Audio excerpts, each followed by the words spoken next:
Part 2. The Upper Methow Valley, Mazama.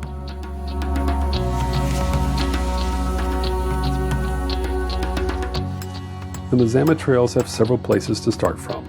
The Mazama store, Highway 20 just at Early Winter's Campground, and the Freestone Inn. 3 parking areas are fairly close together, so no matter where you start, you'll have good access to the extensive trails and loops that make up the Upper Valley trails. The steep walls along the valley and the views looking northwest up into the Pasayten Wilderness make this part of the trails an outstanding destination on the cold, clear days of winter. The snow is often deepest in this part of the valley, and it is often quite a bit colder, especially on cloudy days in midwinter.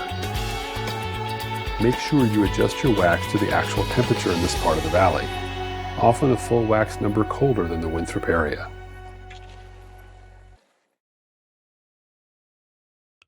Mazama Junction Trails.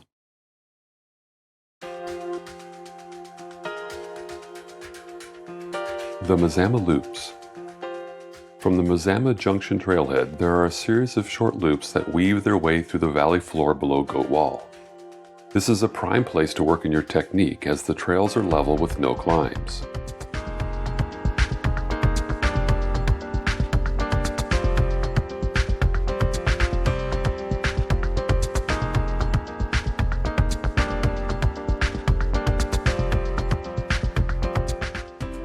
Starting from the trailhead, you can head north to the Goat Wall Loop, Coyote Run, or the Inn Run.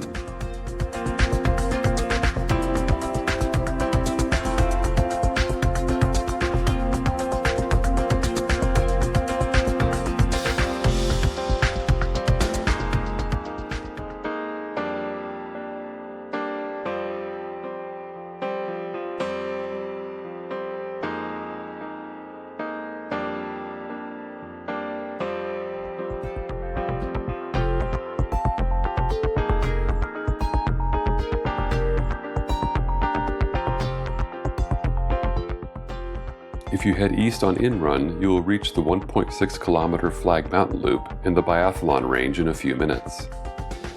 These loops are great for kids. One of the story loops is on the Coyote Run section of the trail.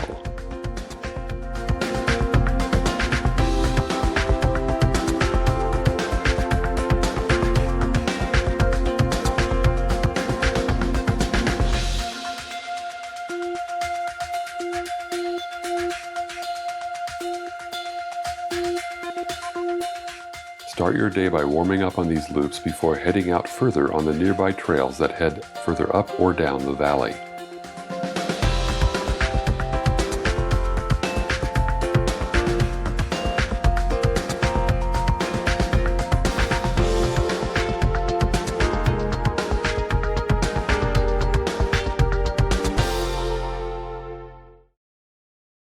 The Base Camp Goat Wall MCT Trail. The Mazama Junction serves as a start point for several loops. The northernmost loop is formed by the Goat Wall segment that heads to Base Camp, with a return via River Run and Early Winter's trails back to the MCT, back to Mazama.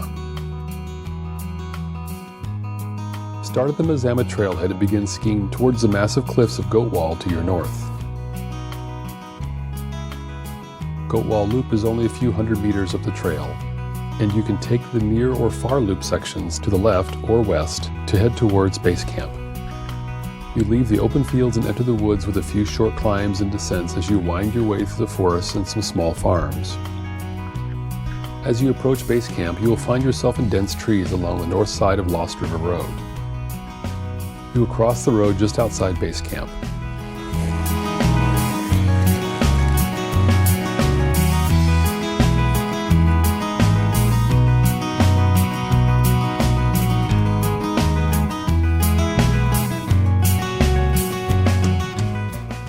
Base Camp hosts a small warming hut just under the building adjacent to the trail. Head south out of Base Camp, then you'll have a short segment that takes you to the bridge over the Methow River.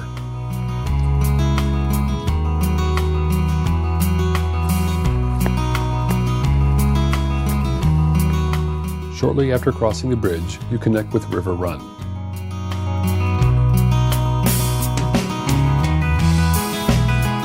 turn left to head southeast towards Highway 20. For those who want to have an extended loop, you can go north on River Run and create a much longer loop by combining it with Jack's Trail. See the River Run Cow Beach Loop.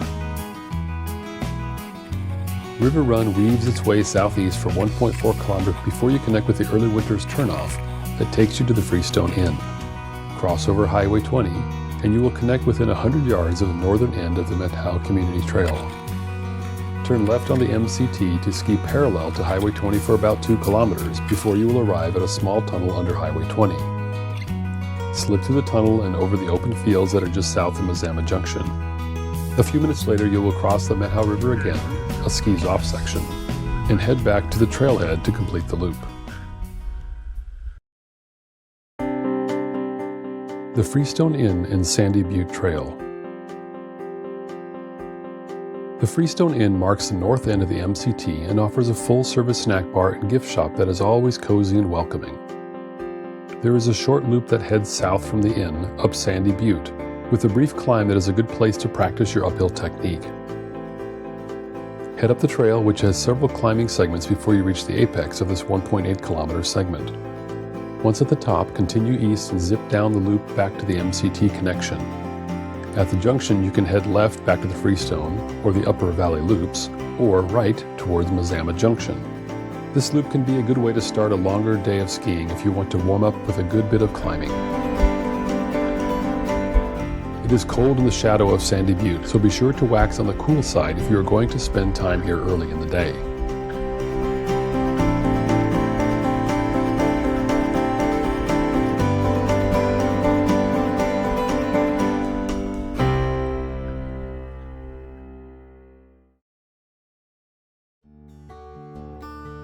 Yeah, we have 3-story skis that are set up along the trail system. So from the Chickadee Trailhead around the Chickadee Trail, also from the town trailhead just around the loop here, and up in Mazama around Coyote Run and In Run, there are 3 separate stories that motivate kids to ski just a little bit further, just a little bit further. And how it's set up is there are a series of panels that each panel is a page of a book that's illustrated. So it's a great incentive, along with the chocolate chips and the Skittles throughout the way, to get your kids to ski longer. And you know, we have 3 young kids, my wife and I, and it's their favorite thing to do, and it's their favorite trails just because they get to read a book, eat candy, and ski. A great destination if you want to head up the valley is the Cow Beach area. You can reach Cow Beach via River Run or Jack's Trail, which make up the main sections of the multiple loops that wrap around the upper valley floor. You can access these trails from either the Early Winters parking area or the Freestone Inn. It is easy to create a couple of variations of 10-kilometer loops in this portion of the trail, or retrace your tracks on parts of the trail to extend your skiing.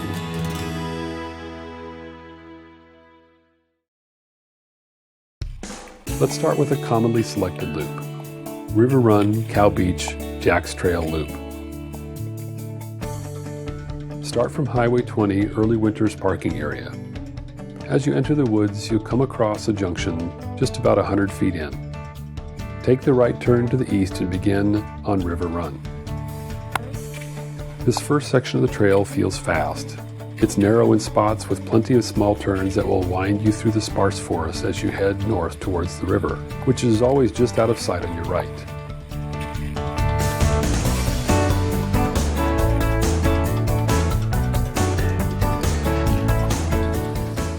After about a 1.5 kilometer ski, you will come across the base camp turnoff to your right. Stay on the straight and narrow River Run and continue your cruising through the woods. You'll be entering a stretch with open sections, dips, straight sprints, then back into the forest again for another 1.7 kilometers.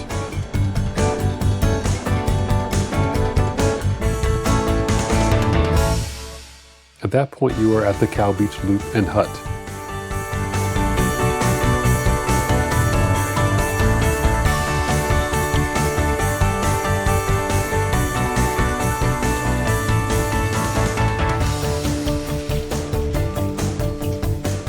After After a water break, continue along River Run as it heads northwest towards Jack's Trail.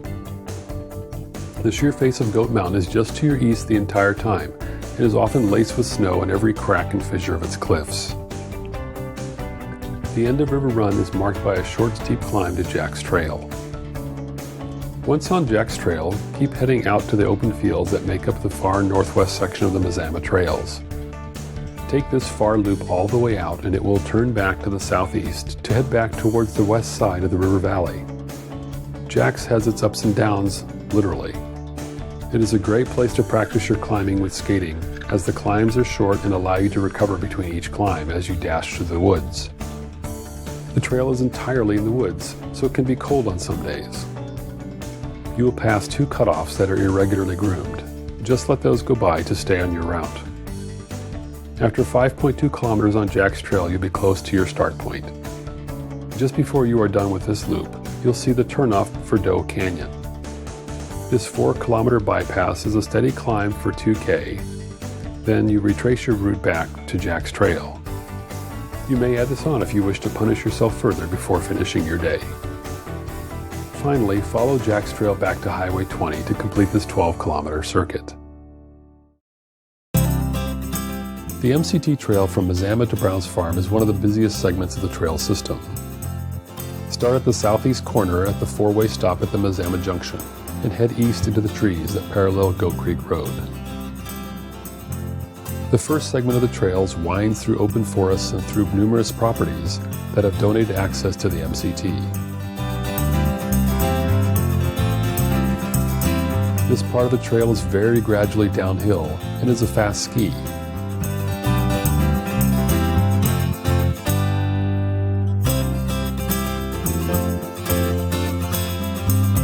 At about 3.5 kilometers, you will cross a small bridge over Goat Creek. Then, a few minutes later, you will reach the junction of the Suspension Bridge parking lot spur and the Goat Creek Cutoff, which is an intimidating and often icy climb if you choose to go that direction.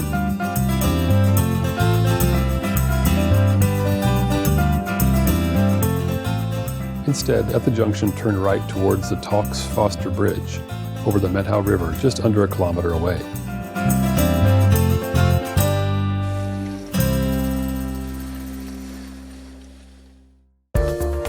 Pause on the bridge to take in the serene beauty of the Methow River, covered in snow.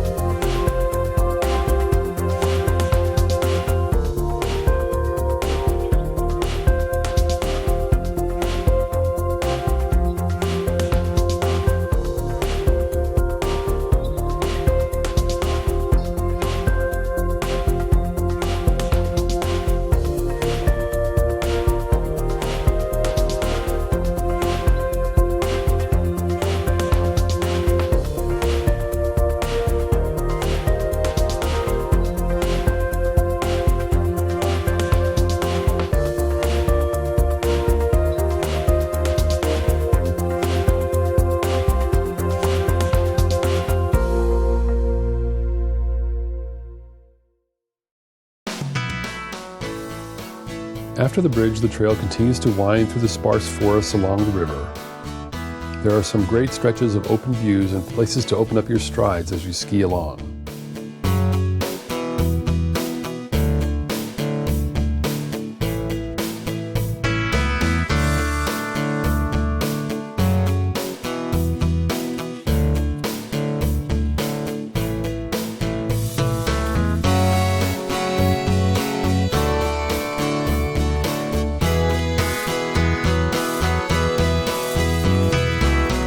After about 4 kilometers, you will reach the Rolling Huts parking area, which is just 600 meters from Brown's Farm.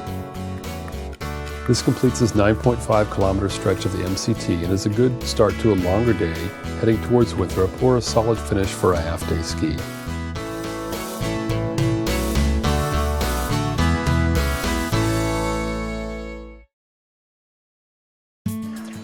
The Flag Mountain Goat Creek MCT Loop. The east edge of the Mazama Flats is marked by a large circular Flag Mountain Loop, with the Biathlon Range on its north side.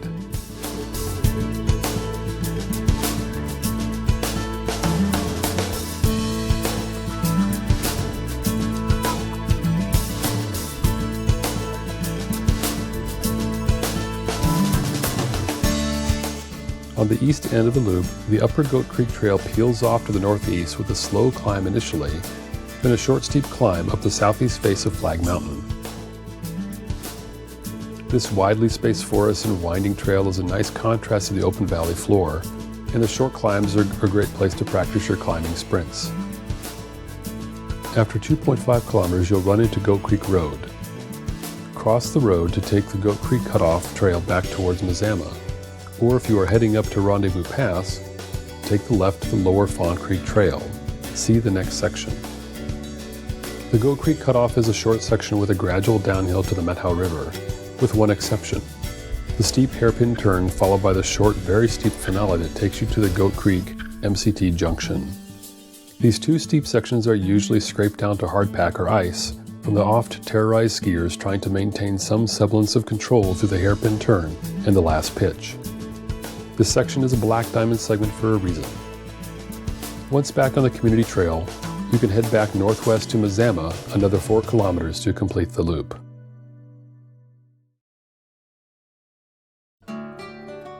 Fawn Creek to Rendezvous Basin.